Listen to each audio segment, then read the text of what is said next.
Hi there. We're here with Victor Alcantara, who is running for city council for Coachella. Hi, Victor. How are you? Very good, sir. Good morning. How are you? Thank you for Very inviting. good. Thank you for being here. First of all, I see you. You're running for city council there in Coachella.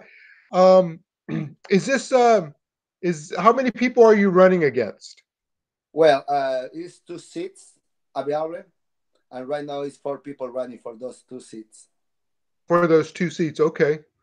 So the okay, um, and I see that you're a soccer coach, so your soccer is pretty important to you.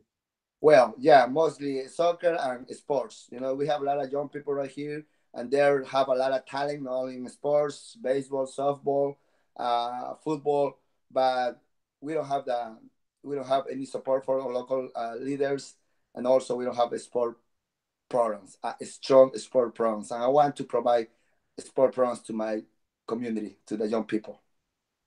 Oh, excellent. So is that something you want to do as a city council member? Is to increase the funding for sports programs? Yes, sir. Because when we saw right here in this, when I see right here in my city, a lot of talent, a lot of kids with too much talent, and also proof of this is the high schools. High school they make it good in the last 2 years. Why? Because those kids playing in regular local leagues. We feed actually indirectly. We feed the schools with players. So if we see the talent right here, why we don't give it uh, the right choice, why we don't make it the right choice, to start supporting, looking for more clinics, involve the community, invite the community, because too many kids tell me and say, coach, we don't have indoor soccer right here and we play all year around, and right here when it's summer it's at 118 degrees, so why we don't have a sport complex? A lot of soccer teams for other cities like San Diego, Los Angeles, Las Vegas, they want come here to this city, play against those kids, but we don't have that infrastructure. So that's why it's very important for me to provide those kids something is gonna be helping uh, their talents, also make them more strong. Maybe in the future they can get the scholarship to the schools too, because that's sports. That's why we do with the kids. Interesting. And so let me ask you a little bit about Coachella. Is Coachella, does it have a lot of industry there, or is it a farming community? What kind of community is Coachella? Yeah, Coachella is mostly farming community, and in this valley, Coachella Valley, we have a lot of tourists, a lot of tourist people. That is why I read in the magazines, Palm Springs or Coachella Valley is one of the tourist destinations when it's holidays. So, but right here in the east side of the valley, we have a lot of agriculture, a lot of farm working families, hard working families, they work in agriculture, and also young people sometimes they start working early, they try to follow the steps of the families, because sometimes they say they don't have another choice, because uh, they don't see any like college right here in this area, mostly in Coachella. We have a small college in Mecca, but we have more population, I think, in Coachella, 45,000 people, and a lot of graduate students for Coachella Valley High School and the Mirage. So we need to provide another tool for the next level of education. That's what I believe. So, but mostly in this part is a lot of agriculture, a lot of farms, and some people driving more than 40 minutes to work in another cities like Palm Springs or Rancho Mirage, because they have like more industries. Right now, right here, we start getting maybe in the next year a lot of revenue because the cannabis, the marijuana industry, because Coachella wants to become the first in this area with more cultivation areas and also dispensaries. So this is the future. Coachella is in the future of the expansion, but we need a good fiscal responsibility to see where is the money is going to help in the community or is going to another program, because people they're asking questions, and I think they have the right to asking the questions. Excellent. So it sounds like it's a fairly low income community, and it sounds like it could benefit from affordable college and more money into the school systems to help programs like sports. Yes, yeah, that's why I believe. Let me tell you something. Um, I was follow Bernie Sanders for a long time. I'm a history teacher. I graduated from history in Lima, Peru, after 5 years in the university, history and geography. So for me, education is very important. It's the key for the progress. And but something happened, and I bought actually later for Jill Stein as Democrat. You know, because I believe in affordable college. And I tell you, because I have two girls in college, my 20 and my 18, they are, one is in Chico State and another one in community college right here in Coachella Valley, College of the Desert. And I see the price of the books, it's really expensive. So, and also we don't have this college campus right here in Coachella or extension, because I saw another cities like Palm Springs, Indio, even Mecca has, and we don't have it right here.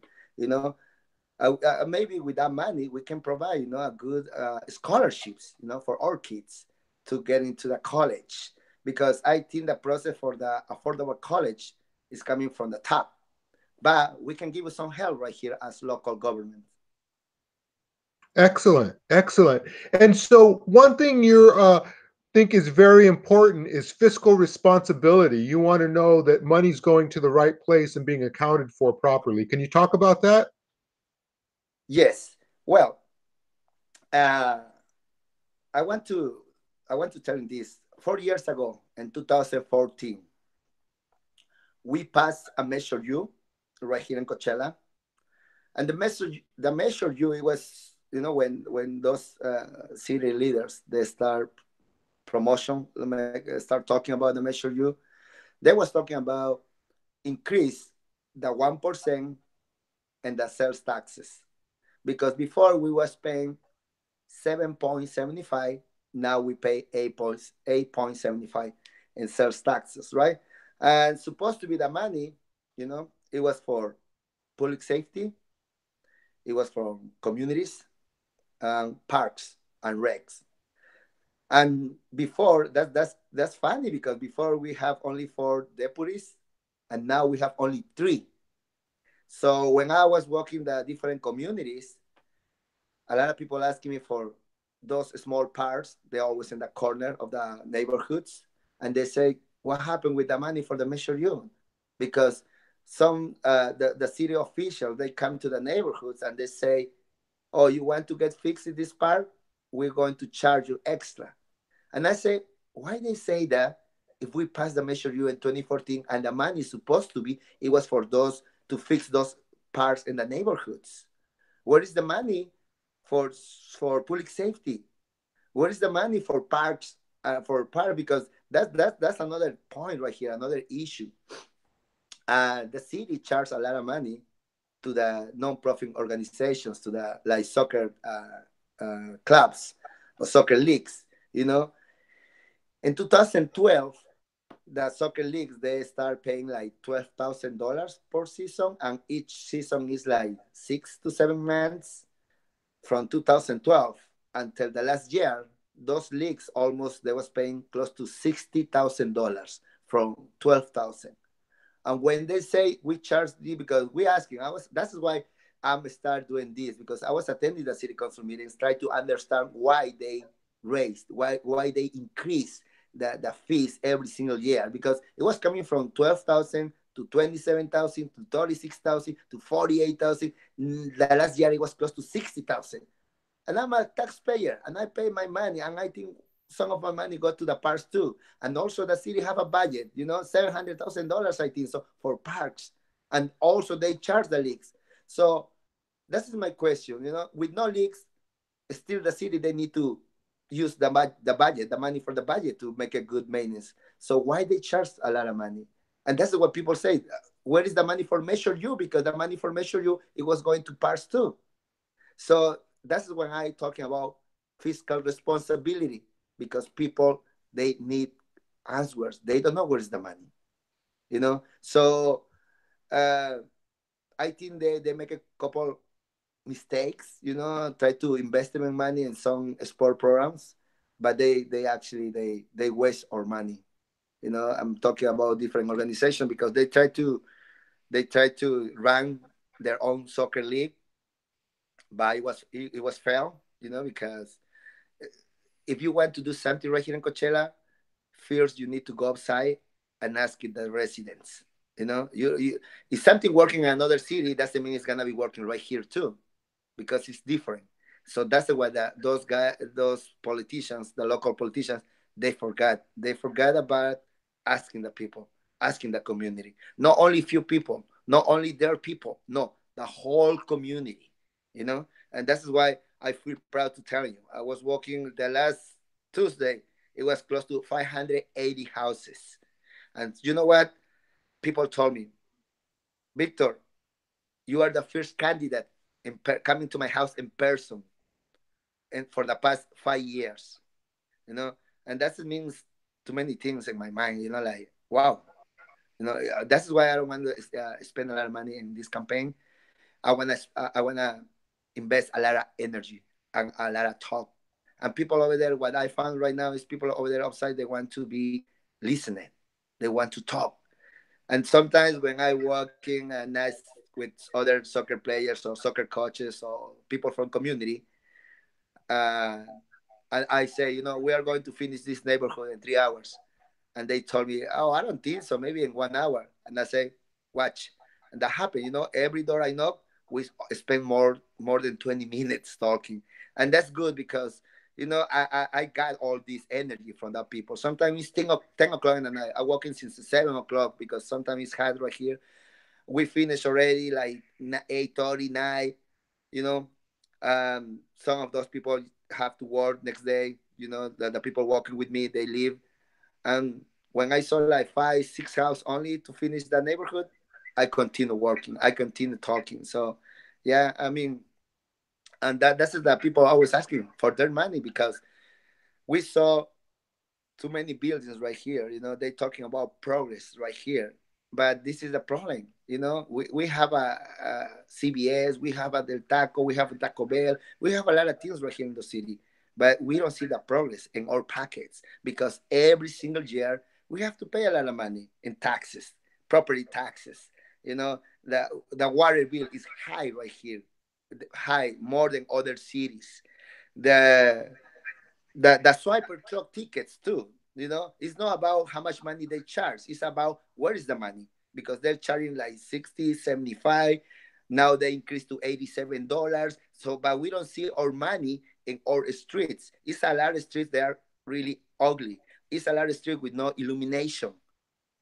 People want to put it, the money, because they pay a lot of money in taxes, but they don't see their money in the streets. So that's when I talking about fiscal responsibility. Excellent, excellent. And one thing you think um, you can improve on is law enforcement. Um, can you tell us about that? That you feel like you're underrepresented by law enforcement there in Coachella? Yeah, I was talking months ago with the sheriff department because I tried to understand why we have only 3 deputies in this area, because we pay a lot of money. Actually, we passed the Measure U again in 2014, and that's for me. It's like not funny, but it's curious. When a couple of days ago, some of my followers, they call me and they say, Victor, do you see the some news in the TV? And I say, what happened? And they told me, well, it was the mayor of the city talking about he feel proud because the crime decreased in our city. What I say is they have statistics. You know, uh, the statistics is provided for the sheriff department, but the real statistics for me is in the streets, because a lot of people don't report anymore. because the police they never show up. They never show up because they don't want it. It's because we don't have the enough police officers or deputies to work in all cities. They have only three. When I was talking with a captain from the sheriff department, she told me, every day they got 60 to 70 calls every day from Coachella and Mecca and Thermal, and they need to send those police officers or deputies, sorry, to the priorities, because they have too many things. Sometimes, stealing cars or somebody tried to get into the house, and that's what she told me. I say, you know what, Victor, we have only three people working and we have 60, 70 calls every day, but we need to see the priorities first, we're more in danger. So that's why I want to increase the law enforcement with the cannabis revenue, but also I want to bring programs for the homeless, programs for the people with bad background. Because as soccer coach, I meet a lot of people with bad background, and in my own experience, when I was running my soccer club, those people they was bring their kids. I was coaching their kids. Sometimes they have no money to pay the registration, no money for the uniforms, and sometimes they was talking to me. I said, you know what, coach, I'm making mistakes. I was in jail. I tried to do something. I'm looking for a job, but it's hard for me. I understand because even for me, sometimes it's hard to get a job, and I don't have bad background. I never be in jail or something like this. And for people like this guy, it's gonna be more difficult to get a job. So I was looking for some programs to provide programs to these people, and one of those programs I found is Homeboy Industries in LA. This non-profit organization they provide jobs to people with bad background. So why we don't have those programs right here in Coachella? It's not only like increase the law enforcement. It's to provide the proper tools, the right tools to those people too. Because some people they want to getting back to that society again, but if they don't have any chance, if they don't have any options, because they need to put up food on the table, they're going to getting back again to that bad life. So that's why I want to make it clear. No, not only like getting law enforcement, provide with good programs for that community, for people with no good background, So that's why I'm looking for too, working with those people because I have a lot of friends. You know what? That's funny because uh, I walking. It looks like we lost your picture. Yeah. There you go. Okay. Because I'm working for some uh streets. They are really a lot of people say, hey, don't go to over there too late because it's no safety. But I walking because they are my friends. I meet those people over there in the soccer fields, and I feel the pain. Sometimes I grew up in a country with a lot of terrorists. If you remember back to the 80s in Peru, it was a lot of intern terrorists. It was a lot of bad people over there. I grew up in the streets, you know. I was selling like candies. I was cleaning windshields when I was 6, 7 years old. I understand. I was eating sometimes rice for days. So I tried to looking for something different. I tried to help in my community. So that's why I'm here right now, and that's why I got a lot of affection with for my residents. Every time when I walk in, I don't know those people. They saw me maybe in Facebook or in the TV, and they say, "Hey, hi, coach." It's far from me, and I feel proud and I feel happy. So that's why giving more energy to looking for more programs, to looking for more tools, to looking for more options, not only for the seniors, not only for the young people, for everybody. Everybody have Excellent. the right. Everybody have the right to progress. I like what you're saying about helping people with bad backgrounds already and helping them getting back into society. It sounds like you're touching on something that's really important, and that's you know, poverty in America.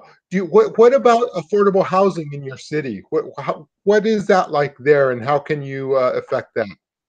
Yeah. Right here we have a lot of low income programs. One of those programs is coming from Coachella Valley Housing Coalition. Uh, it's a lot of programs for farm workers. They have good houses right now, apartments.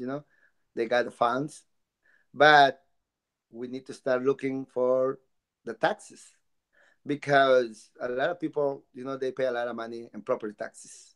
When I was living in this house, I was paying like close to $900, I think so, a year. Now I pay 1,400. I mean, sorry, a month, 1,400 a month, and it's not only me; it's a lot of people. And those people, and actually I called the bank, to see why I pay too much. And when I'm start that happened before, right before I getting into all this, because now I understand, you know the taxes, property taxes is killing us. Every year it's increasing. Why? Because I believe the city is giving a lot of tax breaks, a lot of money back to those big business, big corporations, and we have to pay for that. So my question is always, who really making the progress in this city?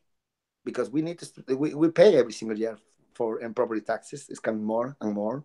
The water, the sewer service, So I believe in property housing, we need to control that.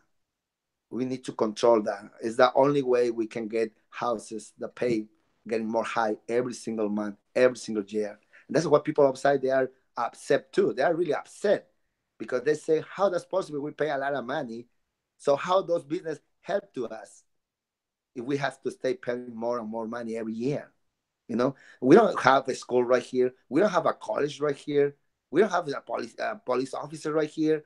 Uh, so that it's too many things, and sometimes it's like no small things because any issue is big for me, but they always asking me questions. They always tell me, "Hey, look at this street sign." They changed all the street signs, and I don't know why because the other street signs it was okay, but now with the new one, the paint is falling down. So what happened? Why they do that? Why they and they wasting a lot of our money? And that's how I feel too, like, as resident. They wasting a lot of our money. But in property housing, we need to first control the taxes right here, property taxes. We need to control the taxes from the city.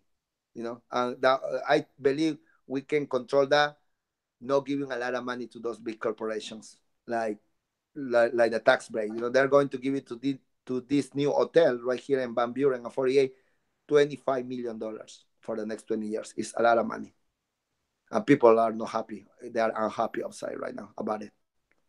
Wow. Hey, so does this all lead to homelessness in your city? Do you have a lot of homelessness, and what can be done about that?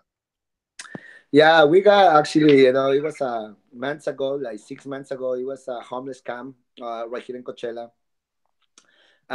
What I understand is, every city council member, they are from different cities. Right here, we have in this valley like close to 10 cities. They are part of another big organization called CVAC, the Coachella Valley Authority Government. So CVAC, they always try to fix those common issues in different cities. And one of those issues is the homeless issues. But what happened? We have right here in this valley local organization. They try to do something about it. We have the Martha's Kitchen. We have the Coachella Valley Rescue Mission. We have a new this nonprofit is a strip light project. They're always going with the homeless to the church. They're looking for, helping like getting a job, getting the IDs, taken to the social security, but they don't receive any funds for CBAC. And that is my question. Why this organization called CBAC, why they don't give the funds or more funds to our local organizations? They give to some another organization. It's not from Coachella Valley. It's coming from another city. And that is my question: why we don't give the money, the funds to our local? Because they are local, they know the problems, the issues right here. This non-profit organization called Strip Light Project, they have a good plan to build like small, tiny houses for homeless. Like camp, training camp. So and they was attending actually a couple of times the city council meetings, but they don't receive no answers. So I tried to working. I try to working with mostly local organizations right here in my city because, like I said before, if we think something working in other city, it doesn't mean it's gonna be working in our city. So we need to learning from other cities, but in the same way we need to find it what thing is working in our city, because the culture is different, population is different, so it, that's why I think they need to get more familiar with the local organizations, and that's the only way we can handle homeless right here in our area. Excellent, Victor. So I certainly agree with you based on this conversation that you need a fiscal accountability there. And so I hope you win a seat there. Um, I thank you for running for the Green Party. Um, I'm glad that you supported Jill Stein. Um, do you have a website for somebody who could donate their time or money? Is Well, there a right website? now, thank you very much. Right now, because we working with the people, so right here is a lot of low income families. Any help is welcome, but we don't get a website because it was a little expensive for us. We make everything through Facebook, Instagram. We have a account in a crowd pack. It's something like this A for crowd pack? raising. Yeah, crowd pack. Victor Okay. Alcantara is in my website. Um, yeah, when somebody asking me, I remember a long time ago, I was talking with somebody and I say, "Hey, I want to run for office. How much money I can raise, to run for office?" And this person told me, this person is a politician, and she say, "Oh, it's around like $30,000." And I said, "What?" "Yeah, $30,000 because you need to go over there to the TV, you need to go to that, banners and billboards." And I say, "What about talking with the people?" "Oh, no, no, no, this is old school." And I said, "What?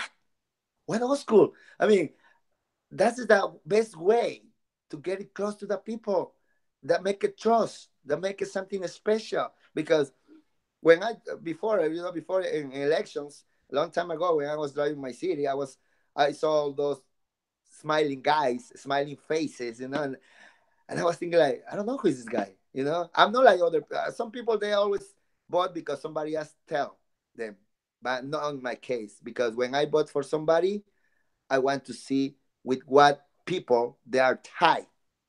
Because when I saw they are tied with no good people, or people don't make a good the city, for me is the continuation.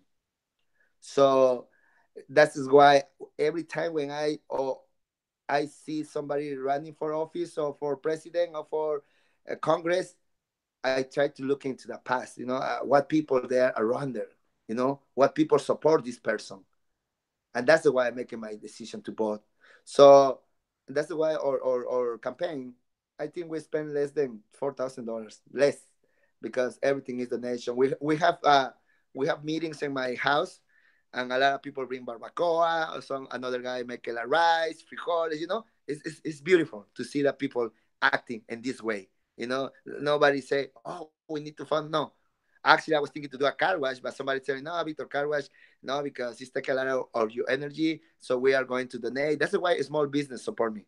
A small business, some person from a small business come and say, "Victor, this is 40 banners for you." Or, "Victor, this is some flyers for you." Or, "Victor, this is some t-shirt for you." And I feel great. I don't have to go to knocking those big doors, because that's why I think if we're getting money for big corporations, or big, this is the first person we need to give you back the favor. So not for us. For us, people working by the people, for the people. So that is my thing. Excellent, Victor. Well, I thank you for talking to us, and I wish you luck over there. And I'll keep up with your election, and hopefully you get in there. We'll talk to you after you win. All right. O'Reilly, thank you very much. Of course, we are going to win. Our community first. Nuestra comunidad primero. Thank you. All right. Bye bye. Bye.